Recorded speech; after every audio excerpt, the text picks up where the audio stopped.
Et merci à Africa 21 pour cette invitation. Je suis particulièrement heureuse de retrouver ici Isabelle Durand, avec laquelle j'ai beaucoup travaillé quand nous étions au Parlement européen. Moi aussi, je suis une écologiste engagée depuis un peu plus longtemps qu'Isabelle Durand, les cheveux gris.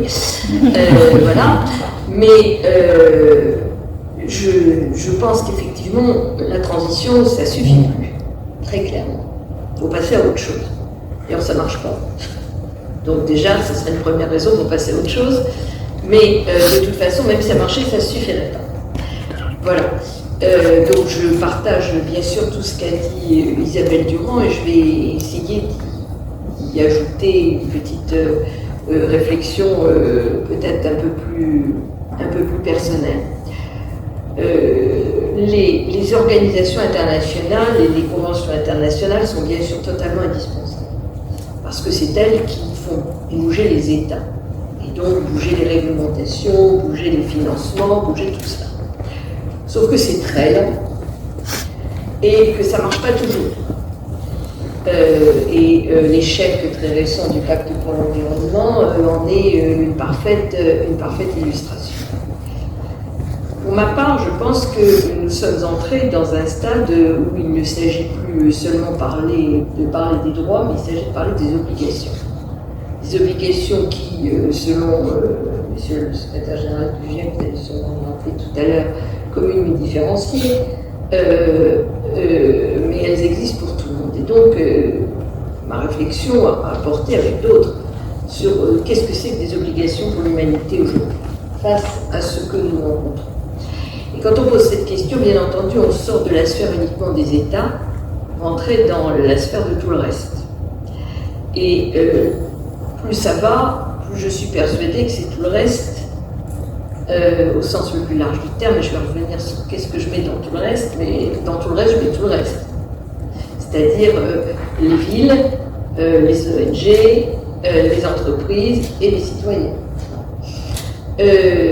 Qui doit bouger, et doit bouger vite, et va faire bouger les États. C'est dans l'autre sens que ça se passe. C'est-à-dire qu'on n'est plus dans un phénomène descendant, on est dans un phénomène ascendant. Et j'ai été particulièrement intéressée de voir que lors des deux conférences de consensus qui ont été organisées, l'une par le Danemark et l'autre par la France, en 2009 et en 2015, donc avant la conférence de Copenhague et avant la conférence de Paris, vous avez peut-être suivi ça, il y a tout un questionnaire qui a été envoyé dans 60 ou 70 pays du monde. Vous posez les mêmes questions à des gens qui ont reçu la même formation pendant 3 week-ends. Et il est tout à fait intéressant de voir que les gens les plus mobilisés, c'est les gens du Sud. Ceux qui sont prêts le plus à agir, c'est les gens du Sud. Parce qu'ils sont encore peut-être plus confrontés que les autres à ce qui est en train de nous arriver collectivement, et j'ajouterais à l'inégalité qui touche au fait qu'on est les premières victimes de quelque chose dont on n'est pas responsable. Ça, c'est quand même quelque chose de tout à fait essentiel. Ça ne veut pas dire, et les conférences de consensus le montrent très clairement, tous ces gens-là ne sont pas prêts à prendre leur part. Mais la part, elle doit être différenciée. D'où effectivement la réflexion sur qu'est-ce qu'on peut faire, comment on peut faire. Comment est-ce qu'on peut mobiliser tous les acteurs autour des ODD, bien sûr, mais au-delà, et utiliser les mécanismes du droit. Alors, c'est très difficile, les mécanismes du droit, parce que malheureusement, le droit international sur ces domaines-là, pas terrible. Je dirais même, c'est très faible. Je pourrais même dire, c'est presque nul. Parce que, qu'est-ce qui existe? Il existe, bien entendu, la Cour de la Haye, et ça concerne les États. Donc, il faut qu'il y ait un État qui aille se bagarrer contre un autre, ça arrive, mais enfin... alors, il y a quelques décisions intéressantes, quand même. Bon, ensuite, au niveau européen, on a la Cour européenne des droits de l'homme, qui rend des décisions très intéressantes dans le domaine qui nous intéresse aujourd'hui. Et puis, pas grand-chose. D'où l'idée de dire, si on avait un corpus international qui permettait aux juridictions nationales d'appliquer le même corpus, on serait quand même bien avancée. D'où cette réflexion autour de la Déclaration universelle des droits de l'humanité, des droits et des devoirs de l'humanité, qui est un texte de droit souple. Ce n'est qu'une déclaration, ce n'est pas une convention internationale, mais une déclaration qui est en train de se développer de manière extrêmement active. Et je suis vraiment étonnée, heureuse mais étonnée, de la manière dont les choses se diffusent actuellement, puisque notamment les villes ont pris le relais. Nicolas parlait tout à l'heure du C40, effectivement de très grandes villes, dont Paris, dont New York, dont San Francisco, dont Copenhague, dont Madrid, ont signé la déclaration. Mais mieux encore, cités et gouvernements locaux unis, qui regroupe 240 000 villes du monde entier, et là il y a beaucoup de villes africaines, puisqu'il y a un découpage régional de ces GLU, et donc il y a un responsable africain de ces GLU, en la personne de Jean-Pierre Elbassi, que peut-être certains d'entre vous connaissent. Donc CGLU a signé au mois d'avril dans son comité directeur le principe de la CGLU, et j'aurai l'honneur d'être à Durban dans un petit mois pour signer très officiellement avec cité les gouvernements locaux unis, donc 240 000 vies, 5 milliards 700 millions de gens, la Déclaration universelle des droits de l'humanité.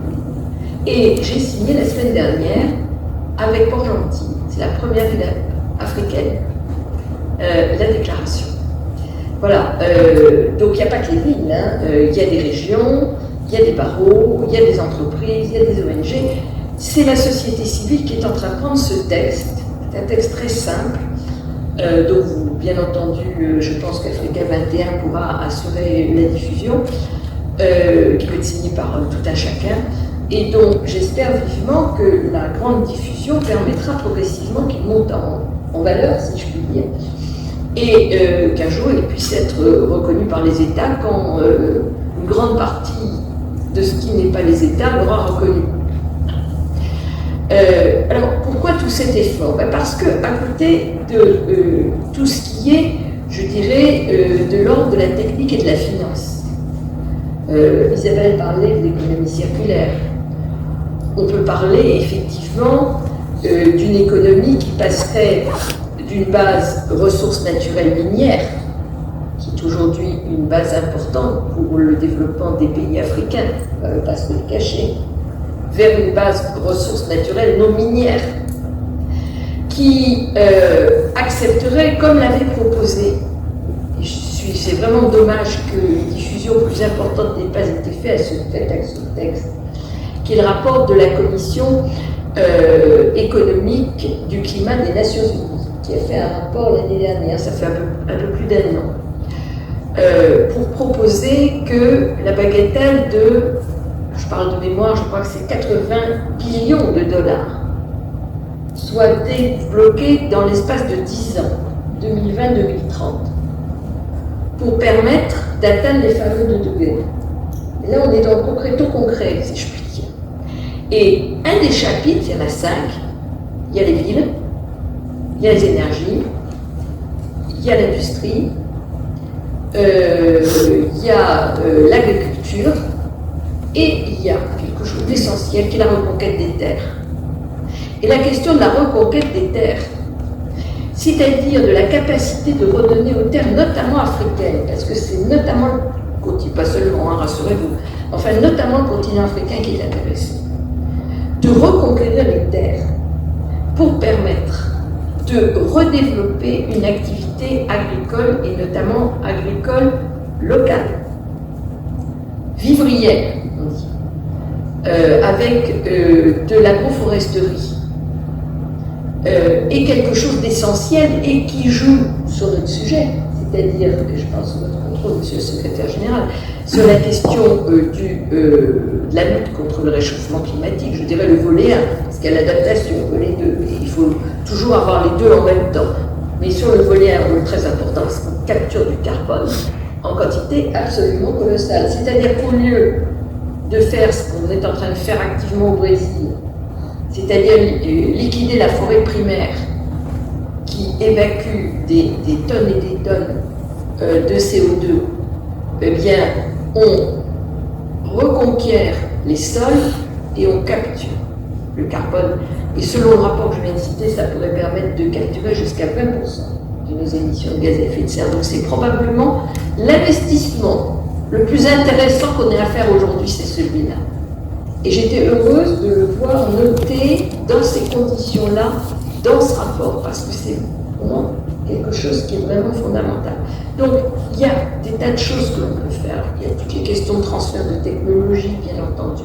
Il y a la question de la forêt et de la valorisation de la forêt. Tous ces sujets sont essentiels. Mais on a besoin, alors vous allez me dire que c'est de la déformation professionnelle, mais je pense qu'on a besoin, à côté de ça, d'outils dont nous puissions tous nous servir pour obtenir de la part de ceux qui peuvent utiliser les outils financiers et techniques qu'ils le fassent, s'il vous plaît.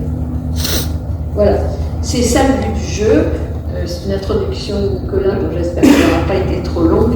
Et je suis dans malheureusement le court laps de temps que je peux être ici, parce que c'est vrai que je m'occupe de l'histoire de Rouen en France et que c'est un dossier extrêmement difficile, extrêmement lourd, et donc il faut que je rentre assez vite à Paris.